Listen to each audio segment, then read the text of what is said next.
ముందుగా అందరికీ నమస్కారం. ఈరోజు రిలీజ్ అయినటువంటి మూవీ గురించి మాట్లాడుకుందాం. అది వచ్చేసి పరదా మూవీ నటుల గురించి తెలుసుకుందాం. అనుపమ పరమేశ్వరన్, దర్శక రాజేంద్ర, సంగీత రాజేంద్ర ప్రసాద్, గౌతమ్ వాసుదేవన్ మేనన్, రాగ్ మరియు ఇతర నటులు నటించారు. అయితే ఈ సినిమాకి డైరెక్షన్ చేసింది ఏంటంటే ప్రవీణ్ గులా.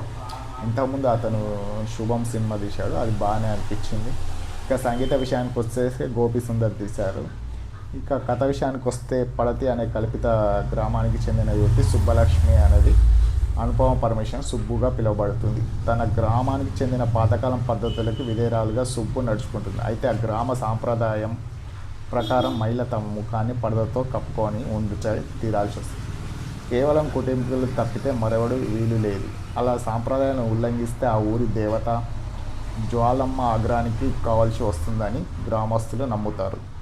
మరి క్రమంలో జరిగిన ఊహించని ఘటన సుబ్బు జీవితాన్ని ఎలా మార్చింది?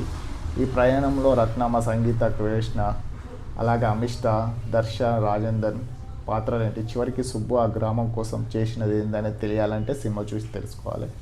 ఇక ప్లస్ పాయింట్ మాటలకు వచ్చేస్తే టిల్లు స్క్వేర్ తర్వాత ఒక కంప్లీట్ గ్లామరస్ రోల్ తర్వాత నుంచి పూర్తిగా డిఫరెంట్ రోల్కి వెళ్ళింది అనుపమ పరమేశ్వరన్ అని చెప్పొచ్చు.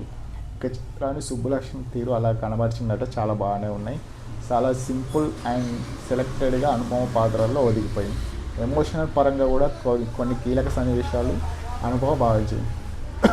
కానీ నటులతో పాటు మరో ఇద్దరు అమ్మాయిలు కూడా ఇంకా సినిమాలో హైలైట్ అని చెప్పొచ్చు. దర్శన్, రాజేందర్ కూడా సినిమాలో బాగానే చేశారు. ముఖ్యంగా అనుపమ నడుమ వాళ్ళిద్దరి మధ్య జరిగే సన్నివేశాలు వర్కౌట్ అయినాయి.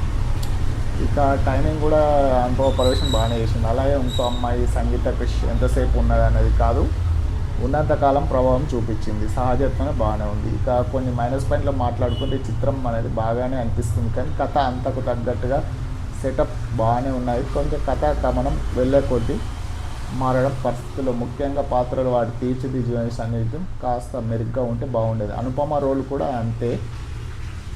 ఆమె పాత్ర కొంచెం డెప్త్ కనిపించలేదు. కథనం ఫస్ట్ హాఫ్ వరకు పర్వాలేదు, సెకండ్ హాఫ్ కొద్దిగా అసలు సమస్య మొదలైంది. స్లోగా రిపీటెడ్గా కొనసాగుతున్న భావన కలుగుతుంది. ఎమోషనల్ కూడా ఇంకా బాగా ప్లాన్ చేస్తుంటే బాగుండేది. ఇక దర్శన్, రాజేంద్ర రోల్ కూడా ఇంకా డెవలప్ చేసి మరింత స్క్రీన్ టైం ఉంటే బాగుండేది అనిపించింది. రాజేంద్ర ప్రసాద్, గౌతమ్ మీద ఉన్నప్పటికీ వాళ్ళ పాత్రను సరిగ్గా వినియోగించుకోలేదు అనిపిస్తుంది.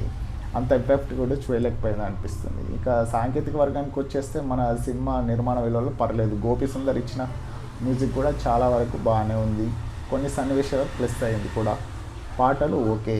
ఇంకా కెమెరామెన్ వచ్చేసి మృదల్ సుధీర్ వర్క్ నీట్గానే ఉంది. ధర్మేంద్ర కాకర్ల ఎడిటింగ్ ఇంకా కొంచెం బెటర్గా చేస్తుంటే బాగుండేది అనిపిస్తుంది.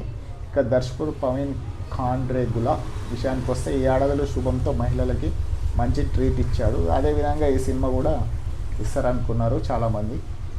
ఇక అలాగే కొన్ని పాత్రలను డిజైన్ చేసిన విధానం ఓవరాల్గా తన వర్క్ బాగునేలా, మెచ్చుకునేలా లేదని చెప్పక తప్పదు. ఇక మనం లాస్ట్ సజెషన్ ఏంటంటే, ఈ మొత్తం మీద చూసుకున్నట్టయితే పరద చిత్రంలో మహిళలకి సంబంధించిన కొన్ని అంశాలు వారికి కనెక్ట్ అవుతాయి. ఇక ఫస్ట్ హాఫ్ వరకు బాగానే ఉంది, కానీ సెకండ్ హాఫ్ కొద్దిగా స్లో ఉంటుంది. ఇక బలమైన ఎమోషన్లు ఏమున్నాయంటే సినిమాలో మిస్ అయ్యాయి. సో వాటిని దృష్టిలో పెట్టుకొని మహిళల వరకు కొన్ని చోట్ల సినిమా పర్లేదు అనిపిస్తుంది.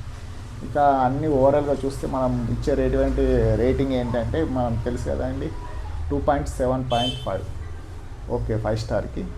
ఇక మీరు కనుక ఈ మూవీ చూస్తే ఎలా ఉందో చూసి కామెంట్ రూపంలో కామెంట్ చేయండి. ఎవరైనా ముందుగా వస్తే నా ఛానల్కి ప్లీజ్ లైక్, షేర్, సబ్స్క్రైబ్ చేయండి. మీరు కనుక సినిమా చూస్తే ఎలా ఉందో కామెంట్ రూపంలో కామెంట్ చేయండి. ఇలాంటి మంచి మూవీస్ కోసం నా ఛానల్ని ఇప్పుడే లైక్ చేయండి, షేర్ చేయండి, సబ్స్క్రైబ్ చేసి. ఈ మూవీ రివ్యూ అనేది ఎవరిని ఉద్దేశించింది కాదని ప్రతి వీడియోలో చెప్తున్నాం. Thank you. అర్థం చేసుకుంటారు అనుకుంటున్నాను. కొంచెం సబ్స్క్రైబ్ చేయండి. Thank you.